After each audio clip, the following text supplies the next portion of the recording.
আমরা মধ্যবিত্ত ফ্যামিলির ছেলে। আমাদের বিশাল বিশাল স্বপ্ন নেই।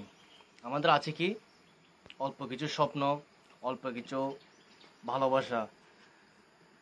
আমাদের কেউ বুক ভরা ভালোবাসা দেয় না, বুক ভরা আদর দেয় না, বুক ভরা স্নেহ করে না। আমরা শুধু মানুষের খেসমত করতে করতে করতে করতে হতাশ হয়ে যাই।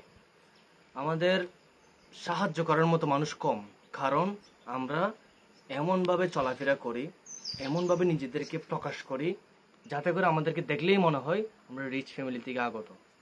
অথচ আমরা বাহিরের থেকে ফিটফাট হয়ে ঘোরাফেরা করার পরে ঘরে গিয়েই ডিম দিয়ে ভাত খাই, ডাল দিয়ে ভাত খাই, লবণ দিয়ে ভাত কচলায় খাই ফেলি। এখন আপনি বলতে পারেন তাহলে এরকম সুন্দর পোশাক এগুলো কিসের দরকার, কিন্তু এটা আমাদের একটা অভ্যাসে পরিণত হয়েছে, আমরা দেখাইতে পারি না। কিন্তু আপনি খবর নিয়ে দেখেন, মধ্যবিত্ত ফ্যামিলিতে খবর নিয়ে দেখেন, দেখবেন তারা 2 বেলার মধ্যে 1 বেলা অন্তত মিসিং যায়। সকালে উঠে শুধু চা আর মুড়ি দিয়ে খেয়ে ফেলে।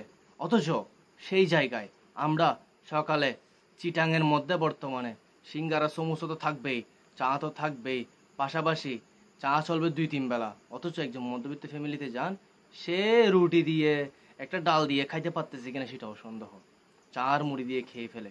এইটাই তাদের নাকি হ্যাবিট।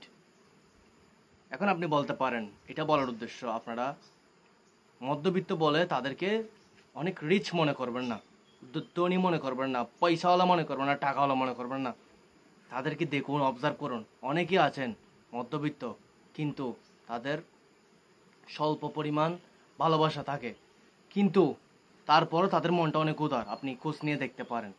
সো মধ্যবিত্ত নিয়ে আমার বলা কথাগুলো যদি ভালো লেগে থাকে তাহলে আমাকে ফলো করবেন, শেয়ার করবেন। যদি ভালো লেগে না থাকে তাহলে আমাকে ক্ষমার দৃষ্টিতে দেখবেন। সবাইকে আবারও জানাচ্ছি স্বাগতম। আসসালামু আলাইকুম।